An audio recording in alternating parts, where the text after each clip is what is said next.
right, I guess this will be the first real YouTube video. I don't even know what I'm fucking doing. I mean, we'll just be authentic. You'll just get me. Because I was told that I should tell my story, but I don't really know what that means. I don't really have an issue being on camera though. I don't know. I mean, you start at the beginning. I guess you just kind of start. My name's Sam. I'm a normal dude. I was gonna title this like the life of a dude who didn't make it, right? So I think that's kind of funny. And I haven't made it yet, but I don't even really think I want to anymore. Oh yeah, where do you want to go with this? Well, let's talk about where I'm at right now. I'm currently unemployed. I spent the last 3 years working at a data and AI consulting firm.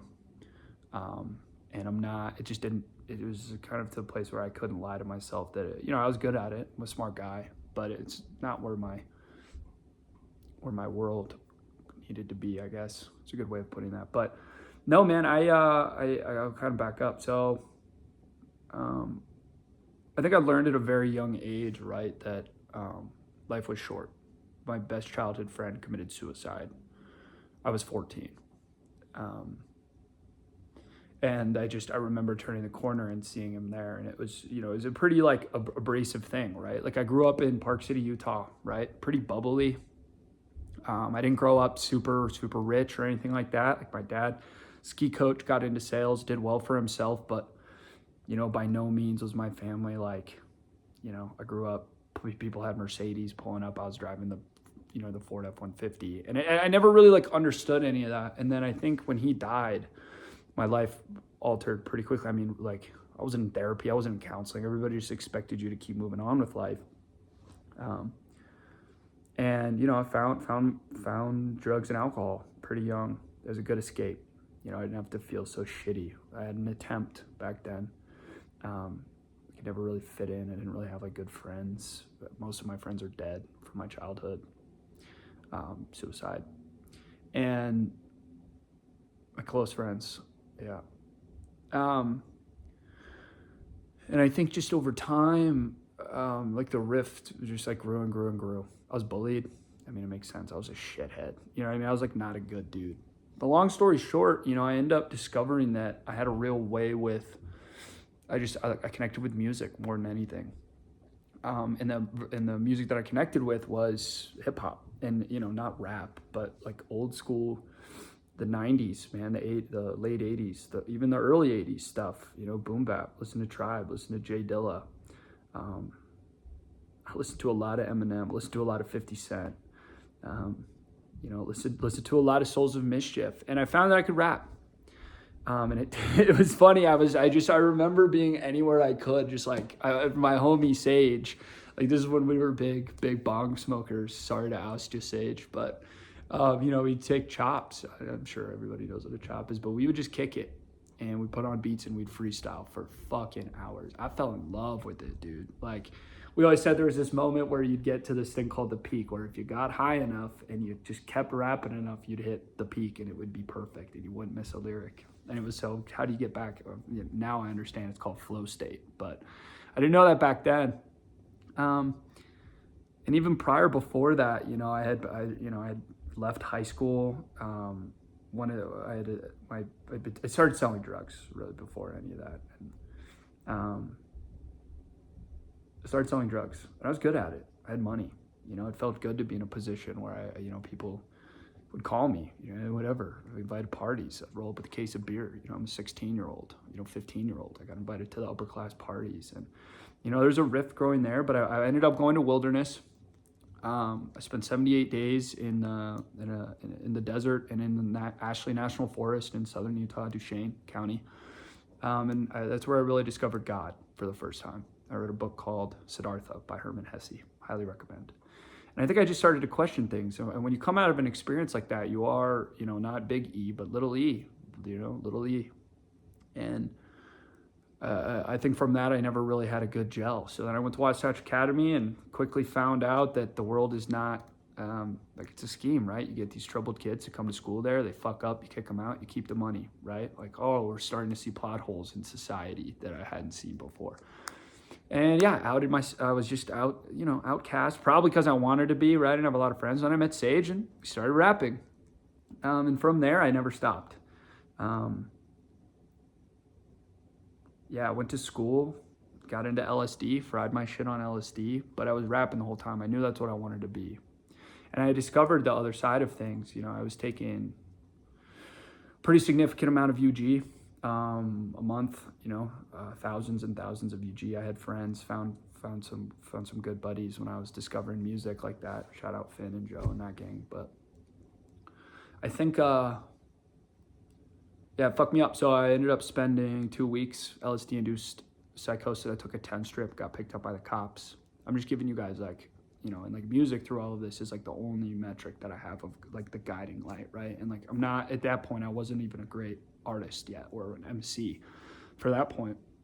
And I'm still, some of the songs I've made are fucking bangers. Some of them are more introspective. Some people love them, some people hate them, whatever. So then I moved back home, still rapping, just constantly, like everywhere I could, just freestyling. And then went to Europe for 3 months with some buddies. And then when I came back from that, I said, I got to go back to school. I got kicked out of Colorado State. And I was like, all right, we got to go back to school. And again, like I had done a lot of work into self, right? I think through psychedelics, it can be a great window, less of a door. So I hadn't really walked through the door yet into achieving who I really needed to be and how I could view this universe in a way that I could really be a conduit for light and love. And I haven't been at all times, but I like to consider myself such. So, and then I come up to Bozeman, Montana. I've been here since 2020. It was more of a dad, I need to go to school, I need to figure it out. I had a buddy living up here, so it worked out. And then my second year here, I met my buddy Sterlo. Sterlo. And he and I, he's like, you rap? We rap. We made a fucking hit. In my eyes, a hit. The first 20 minutes we were kicking it. And from there, we just started performing, man. We started performing in bars. I'm kind of giving you guys a snapshot. I'm sure I can go in way more in depth into each of these chapters, but I just think this is important. So I'll get you to the end here. We're only 7 minutes in, so that bodes well. We started doing shows. I started rapping. Found my homie Josh Turnboy. Haven't spoken to him. These are all bridges I've burned or just didn't want to be around anymore. Sterlo and I are close, thick as thieves, as they say. Very different brotherhood when you get on a stage with somebody. And we went in 4 years, we went from performing in front of 5 people at the Hofbrauhaus and bars to opening for some of the biggest names in hip hop, right? All OG, word of mouth, all just, this is the show you get, right? The music wasn't like insane, you know what I mean? But we're the guys you call when you need someone to open, right? Like Bone Thugs, Brother Ali. I've opened for 3-6. I've opened for Wi-Fi's funeral. I've opened, the list just goes on and on and on, doing festivals, all that shit. And, through that, we really created like a movement. The movement was going to be around how can we do it differently. We started a label. It was DL Records. And you can figure out what that stands for at a later date, but it's kind of cool. And, we were good. We were really fucking good. We put on a show, man. And, I think through that, right, obviously people want to become a part of that. And the goal was, let's get a deal. So we had we were working for manager teams and all that stuff. And then it was becoming a lot. I did every set list, mixing, mastering, we're producing, we're in the studio. I've got a full-time job. I had a full-time job working at a startup, dude. I had full-time music, full-time girlfriend, trying to stay in shape. You know what I mean? We're hustling, bro.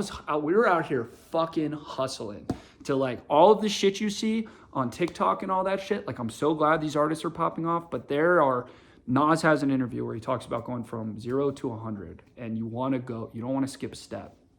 We weren't skipping a step, man. We were fucking good.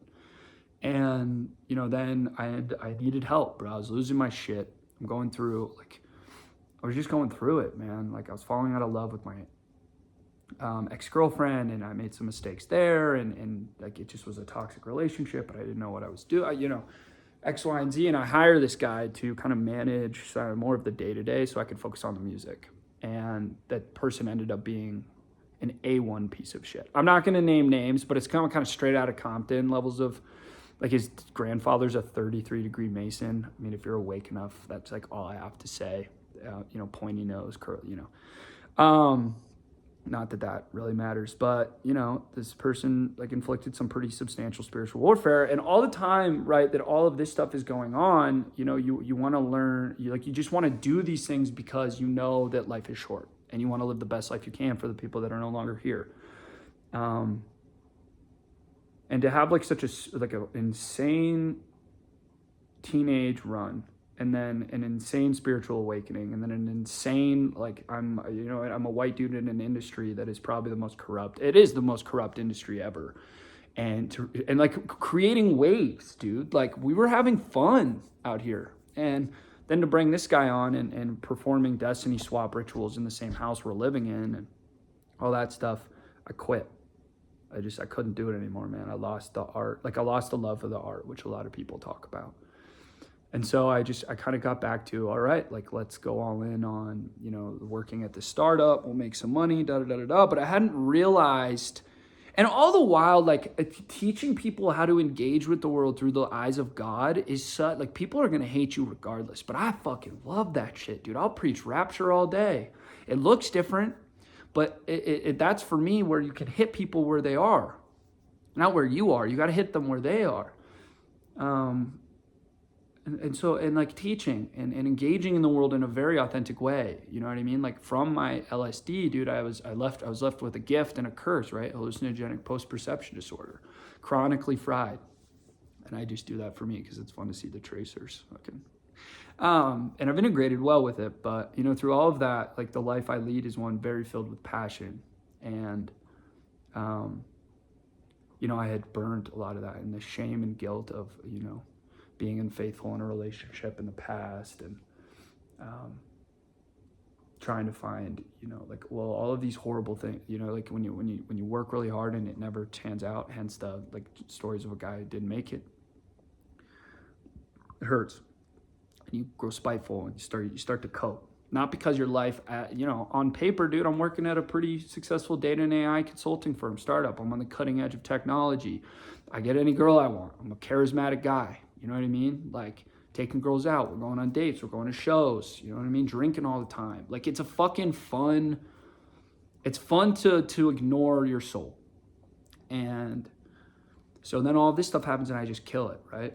And turns out the guy who we brought in was, like, lying about how he discovered us and all this shit. I don't even know what that dude's up to, but it's not going to be good because God keeps a tally score. And when when Sterlo and I had gotten into this thing, it was like, dude, we just got to create an environment where other artists can come step in and we can all just be authentic. And through that, I've made relationships with people at a level that a lot of people will never experience, right? Like, true love. And not just for, like, a romantic partner, but, like, dude, the people I surround myself with are legit. People I like to be around are legit. I think that means more than any of the shit that I'm talking about right now. But, recently it came to a pretty significant head. Like, what do you do when you have these gifts and you're able to communicate in such a way and connect with anyone and teach them how to engage with themselves in a very authentic way, right? Like, I don't have a bajillion dollars. I don't have I drive a nice car, but, like, that I don't have a lot of money. I'm not the most good-looking guy in the world, and none of that matters to me because I have this really innate level of self-awareness and self-understanding that transcends, I get emotional. So I'm a Cancer, dude. I'm an emotional guy. Cry. I'm an artist. Sometimes I get mad, but I know why. You know what I mean? Because it just has taken a lot, for right or wrong, at a very young age, I was forced to start to look at things.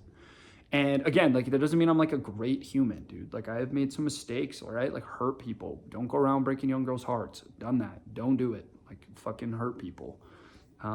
Use manipulative. I'm a smart guy. Get what I want. You know what I mean? And so, like, again, this isn't to say, like, I'm like the fucking, the Lamb of God, I'm a prophet or whatever, but, I just believe, I've had this belief that we can all coexist on this world in a utopia, and that's kind of what we're all here for, is this great transcendence of consciousness. And so recently it hit a wall, right? Like, I'm in good shape, I eat well, I'm strong, I'm not like I'm not like fucking built like a brick shit house, but I'll go backpacking, dude, to give me 95 pounds and we'll go for 4 days straight, not a problem. Picked up the guitar. I'm just getting closer to myself. And through this, what happened was again, was I had to leave. I had to leave my job. And the guy I was working for, very similarly, I just like attract narcissists in my life. And I'm not going to name names, but the guy, like, he called me, my CEO called me emotionally volatile. And I'm like, dude, try working with this fucking guy. Creates an unsafe work environment anytime he steps into it. So I fucking deuced and I left. And now I'm unemployed. I got some money to get me through the next couple of months, but I don't know what I'm supposed to be doing. I don't know if I'm supposed to be making music. I could go cook something up in my room right now that people would love to listen, that I would be happy making. I don't know if I'm supposed to be shredding guitar on a stage. I don't know if I'm supposed to be back at Second Nature backpacking with these kids. I don't know what I'm supposed to be doing. And so like I have the apartment to myself this weekend because my roommate's going to his little sister's graduation in Colorado, and I'm sat here and my clairvoyant a long time back was like, you need to start sharing where you're at. And I went, okay, so I'm just starting. And I don't expect views. I don't want this to go viral. But apparently people gravitate towards my energy. And so I'm trying to share more of that because I think it's just really raw. I think I'm just like a raw dude.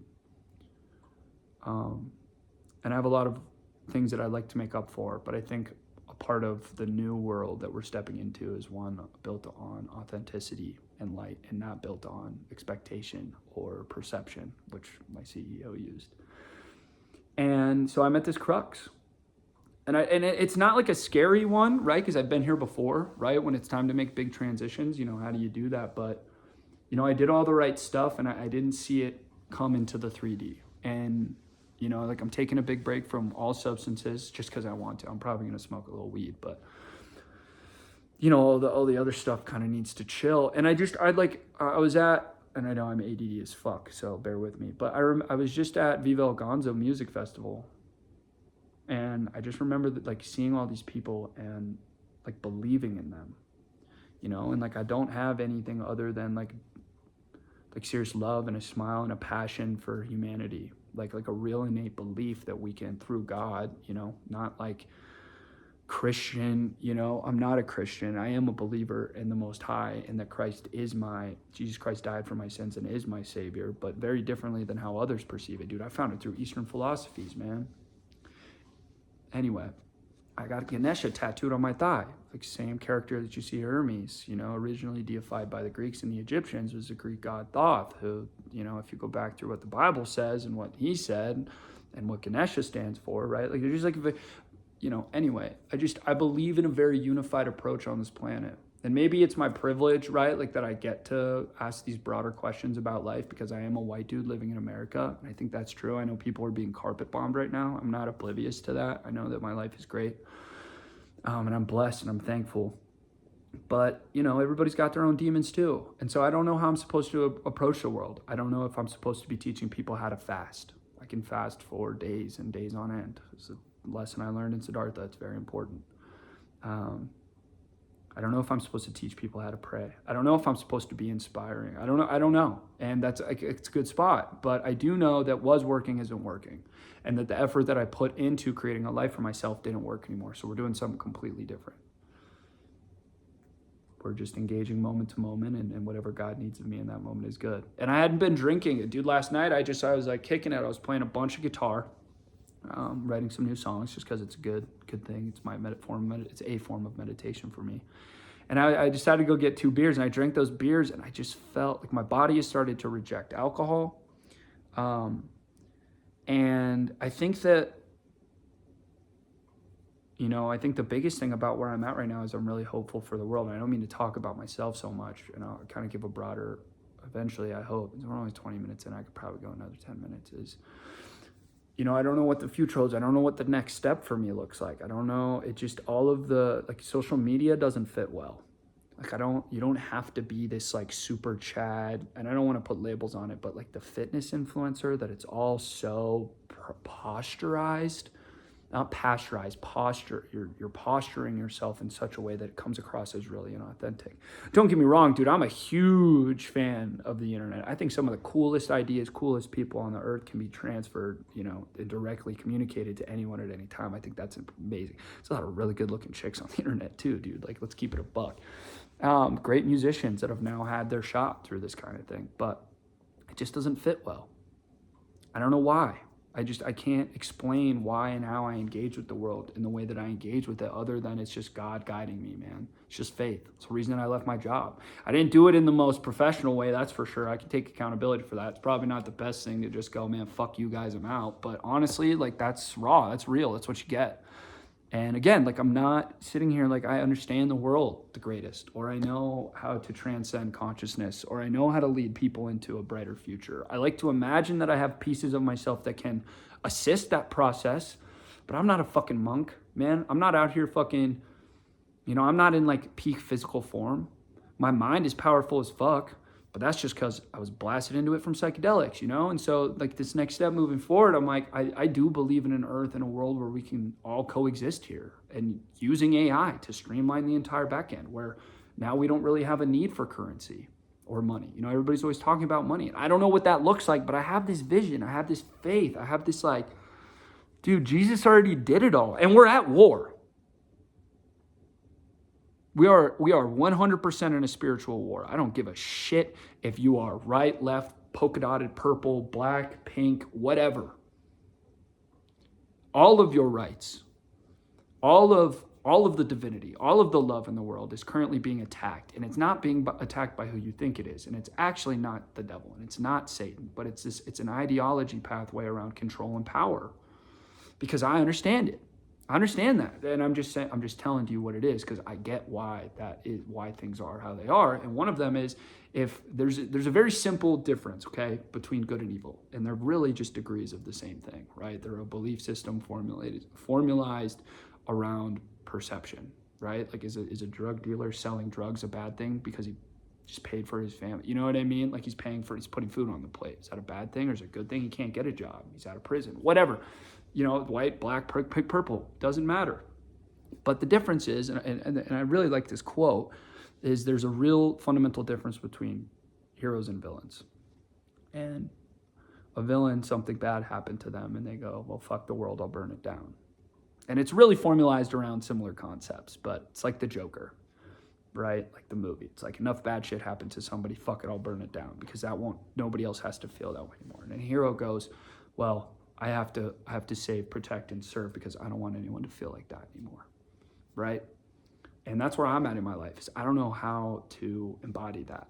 I understand that right? Like, in the past, I've definitely put the villain cape on. It's easy, it's fun, that's ego-driven. Fuck you, put them up. You know what I mean? I got broken hands, dude. This one was from a ski accident, actually, but this one is from breaking my fist on some kid's face. I don't want to be that guy. I'm not that guy. So why would I continue to do that? And as we're at war and all of these things are progressing, again, like, I don't know what my role in all of this is, but I do believe that authenticity is going to provide that. And I do believe in this vision, and I do believe in the Most High, and I do believe in love, and I do believe in light, and good always wins, and whatever. But I'm starting here. I'm going to probably be posting kind of my experience and my story, and because if it doesn't sit, you're not alone, man. I look at the world and I go, this just isn't great. Do we play a part in it? Absolutely. Can I take accountability for that? Absolutely. I'm not a saint, but I am a believer in the world and people. Maybe for not, but it's interesting too, because like, I witnessed it in others. I just had this conversation with a friend. And anyway, I don't want to get into any of that, but like, you're not alone is my point. And as somebody who's devoted a significant amount of time into understanding himself, I'm sorry, because this is a world that does not doesn't validate how you feel all the time. And and I don't know how this is going to shift. I don't know if it's me going to be like providing books to help people or tips for confidence, or like, that is not an issue for me. It did take a long time to get there, but like, I can help. I don't know how I'm going to help, but I want to help. And I want to be in the world, and I want to show people that you're not alone, and all this shit doesn't line up, and here's how it doesn't line up. And there's a real like earthly hatred towards a certain group of people right now. But Jesus said, not just Jesus, but hate can't drive out hate. Only love can do that. And I'm really trying to be filled with love, and I don't know what my future holds, and I'm just grateful for the opportunity to, even be able to do this, man. And most people are gonna be like, who cares? It's just some dude talking on the internet. But the few people that will get it will get it. I mean, there's only gonna be 140,000 people that are spearheading this whole shift, right? I like to think I'm one of them. So, I mean, I don't know. Like, there isn't a call to action here other than, you know, you never really know what anybody's going through. And, you know, as the guy who hasn't made it yet, and it's not a deserved thing, but has put a significant amount of work down to be the best version of himself and excel, it hasn't panned out for me yet. So I get it. And so I'm not giving up, but I think it's just going to start looking different. I was told to start using social media more as a journal and explaining where I'm at and some of the deeper. This is just an intro, and I can give you into some of the lessons that I do somatically, spiritually, how to meditate, how to watch your breathing. It's a big one. How to create, if you want to create, and kind of how do you connect some of these loftier, bigger ideals, right? Like this big, you know, I don't know if it's the Hermetic philosophies or God or Christ and the Buddha and all of these things, and how do they actually function and how can you use them? And, you know, how can you engage in the world more authentically? It's never going to be perfect, man, but there is a way to engage authentically, and I'm going to do my best to try to create that for people, knowing that I'm more than likely going to get it wrong. So I think over the next little while, that's where it's going to be. And yeah, I'm very grateful to be in this position where everything's new and I have enough money coming where I can pay my bills for a little while, and I have opportunities and options to do what I want to do. But, you know, I think I'd also be lying that, you know, I'm excited.